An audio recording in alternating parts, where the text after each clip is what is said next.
Bonjour les amis de la forêt. Alors aujourd'hui, je vais entamer ma troisième vidéo sur l'islamisme radical. La première vidéo avait été sur les origines de l'islam, la deuxième vidéo sur l'islamisme moderne, à partir de la création des Frères musulmans en 1928 par Hassan el-Banna. Et en fait, cette vidéo, qui commence à partir de l'année 1979 pour se finir aux attentats du 11 septembre 2001. Alors évidemment, la date de 1979 n'est pas anodine, ce n'est pas une date arbitraire, puisque cette année-là, 4 événements de portée internationale vont se dérouler dans le monde arabo-musulman et vont marquer cette année-là.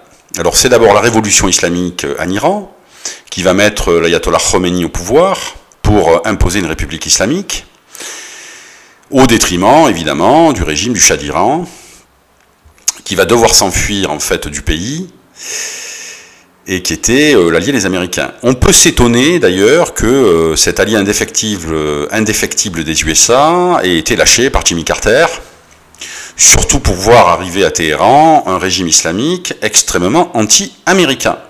Enfin, en général, avec les présidents démocrates, parfois, on commet quelques impairs au niveau des relations internationales. Alors, il y a eu aussi la prise d'otage à la grande mosquée de la Mecque par les partisans de Jueyman al-Otebi, qui était une sorte de prédicateur salafiste qui était encore plus radical que les radicaux, et qu'on peut considérer comme le père spirituel de Ben Laden. Hein. Preuve d'ailleurs que ce n'est pas le djihad afghan qui va créer les conditions d'un islamisme ultra-radical à la Ben Laden, mais que ces conditions existaient déjà, voire la prise d'otage à la grande mosquée La Mecque. Alors, Jueyman al-Otebi et ses partisans vont être exterminés par l'armée saoudienne, aidés par le GIGN français. Lui-même, Jueyman, va être décapité au sabre avec une décapitation qui sera télévisée, comme une sorte de spectacle, mais surtout comme une forme d'avertissement aux apprentis salafistes qui voudraient s'attaquer au régime saoudien. Je rappelle que Jueyman al-Otebi voulait renverser en fait la monarchie saoudienne, comme le voudra par la suite Ben Laden. Il y a aussi le traité de paix entre Israël et l'Égypte, véritable coup de tonnerre dans un ciel d'azur. L'Égypte, premier pays arabe et musulman à reconnaître l'entité sioniste, Israël. Après les accords de Camp David, entre Menahem Begin, le premier ministre israélien, et Anwar el-Sadat, le président égyptien. Ça coûtera cher d'ailleurs à Anwar el-Sadat, puisqu'il sera assassiné par un commando d'islamistes radicaux infiltrés dans l'armée lors d'un défilé militaire en 1981. Ce qui donnera lieu d'ailleurs à des milliers d'arrestations dans le milieu islamiste égyptien, dont les deux figures de cet islamisme égyptien, Ayman el-Zawahiri, aujourd'hui numéro 1 d'Al-Qaïda, et Omar Abdelrahman, le cheikh aveugle, le chef de Al-Gama al-Islamiyya, un mouvement islamiste égyptien très radical. Et enfin, il va y avoir l'invasion par l'armée rouge de l'Afghanistan, un pays musulman, pour soutenir le régime pro-soviétique de Kaboul, qui était en train de s'effondrer face à une guérilla islamiste. Alors, cette décennie 80 va surtout être marquée par ce djihad afghan, qui va se caractériser en fait par une sorte de grand mouvement international de volontaires islamistes qui vont se diriger vers l'Afghanistan pour combattre le soviétique impie. Et puis là, il y a un prédicateur salafiste qui s'appelait Abdullah Azzam, puisqu'il est décédé depuis, qui avait lancé une fatwa contre les soviétiques dès 1979, intimant à chaque musulman l'ordre de venir combattre l'armée rouge en Afghanistan. Il va s'installer à Peshawar, il va faire venir un certain Oussama Ben Laden, qui a été son élève à Jeddah, à l'université. Il fait venir Oussama, tout simplement parce que Ben Laden est le fils de la troisième fortune d'Arabie Saoudite, et qu'il va pouvoir lui mettre à sa disposition son réseau de connaissances dans les pays du Golfe, des riches saoudiens qui vont donner le zakat, l'aumône, qui est un des 5 piliers de l'islam, à Ben Laden, qui par la suite va ventiler ses fonds auprès des moudjahidines afghans. Je rappelle que Ben Laden n'était pas du tout un guerrier en Afghanistan, c'était un financier, et notamment le financier de l'émir du djihad, Abdullah Azzam.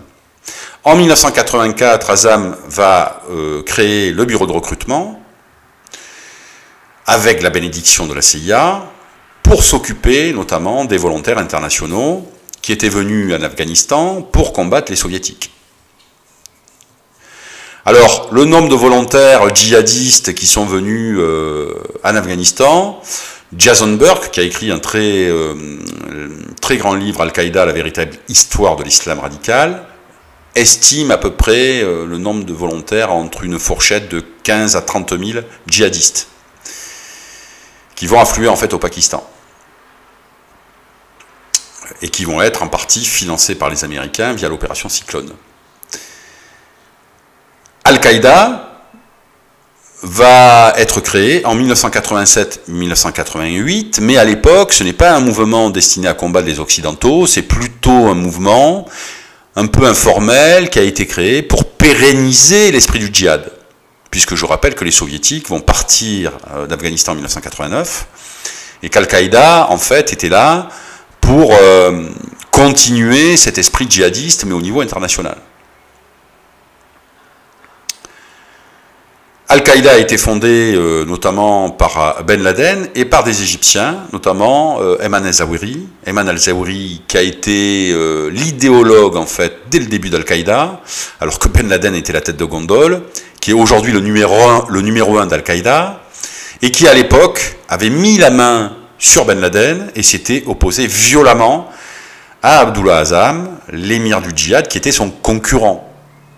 Et d'ailleurs Azzam fut tué dans le cadre d'un attentat à la voiture piégée avec ses deux fils en 1989, attentat certainement commandité par Ayman al-Zawahiri, le théoricien en fait d'Al-Qaïda.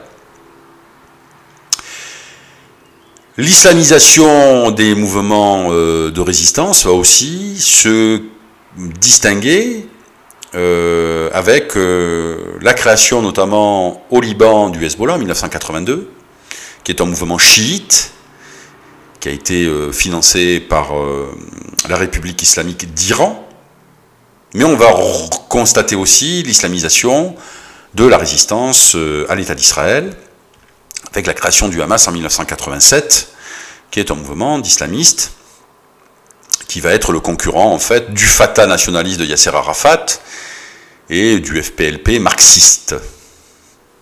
On va constater aussi, dans d'autres pays arabo-musulmans, l'islamisation des sociétés, et notamment des normes de droit.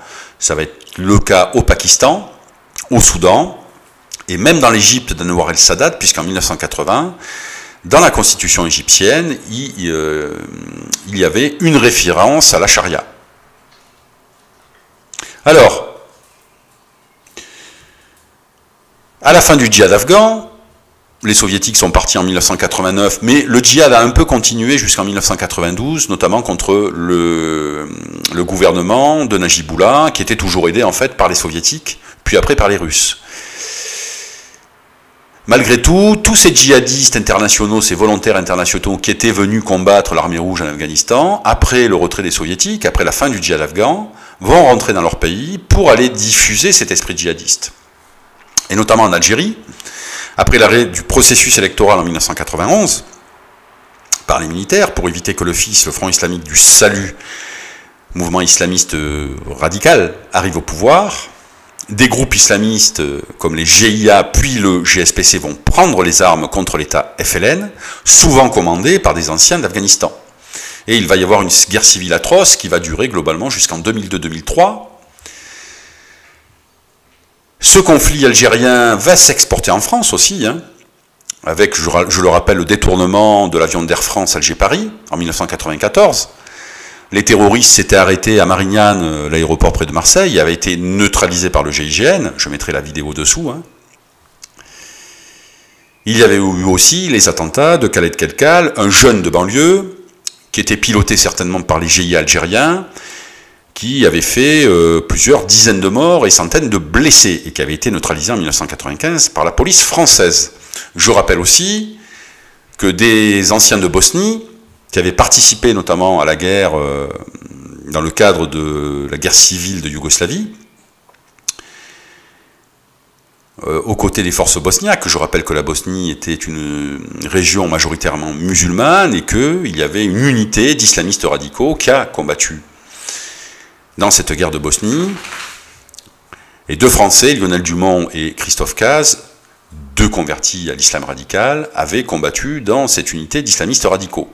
Ils étaient revenus en France par la suite, ils avaient à Roubaix braqué des banques et avaient été neutralisés par la police française. C'est pour dire que les attentats islamistes en France ne datent pas des années 2000. Ils avaient commencé déjà dans les années 90. On peut constater aussi qu'en Asie, notamment aux Philippines et en Indonésie, il y a la constitution du groupe Abu Sayyaf, qui est un groupe d'islamistes radicaux, qui porte le nom d'un moudjahidine salafiste afghan, Abdul Rasoul Sayyaf. Et enfin, on peut aussi parler du premier attentat à la bombe contre le World Trade Center à New York en 1993, qui avait été commandité par le cheikh aveugle égyptien Omar Abdul Rahman, qui, je le rappelle, avait été libéré des geôles égyptiennes après avoir fait quelques années de prison, car il était accusé d'avoir participé au complot contre le président égyptien Sadat.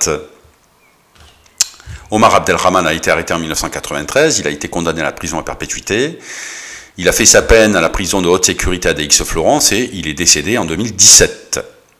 L'artificier, en fait, aussi, qui avait participé à l'attentat à la bombe du World Trade Center en 1993, Ramzi Youssef, était le neveu de Khalid Sheikh Mohammed, le chef en fait des opérations extérieures d'Al-Qaïda, qui a été arrêté au Pakistan dans les années 2000 et qui est détenu depuis à Guantanamo par les Américains. Alors, en Afghanistan, après le retrait des Soviétiques en 1989, il y a eu une guerre civile atroce qui a opposé les seigneurs de la guerre afghane, dont le lion du Panjshir Massoud, le Tadjik, au Pashtun Gulbuddin Hekmatyar. Et en 1996, il y a un mouvement très nouveau sur la scène afghane, composé de théologiens, les talibans, qui avait été armé en 1994 par une faction politique pakistanaise qui soutenait Benazir Bhutto. En 1996, ces théologiens, ces étudiants en théologie vont prendre le pouvoir à Kaboul et vont imposer une république islamique terrifiante, qui d'ailleurs va être condamnée assez rapidement par la communauté internationale et notamment par les Américains. Je rappelle que les Américains n'ont jamais financé le mouvement des talibans, et d'ailleurs, ils n'ont jamais reconnu le régime du Mollah Omar. Seuls 3 pays ont reconnu le régime des talibans, le Pakistan, l'Arabie Saoudite et les Émirats Arabes Unis.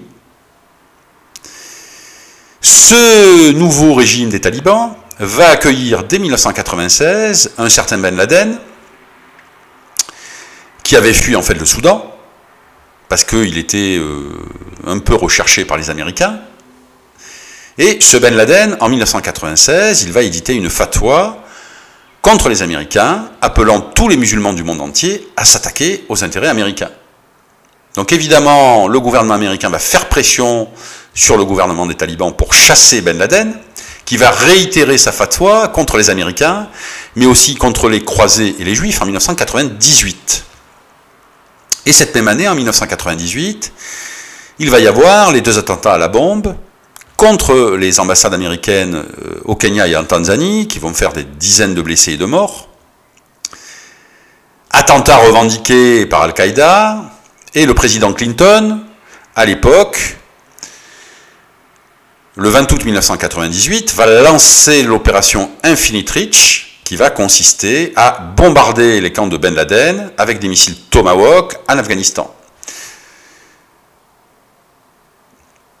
À partir d'ailleurs de cette année, la situation va se dégrader entre le régime des talibans et la communauté internationale, puisque l'ONU, dès 1999, mais aussi en 2000, va éditer des sanctions contre l'Afghanistan, qui était accusé de soutenir le terrorisme.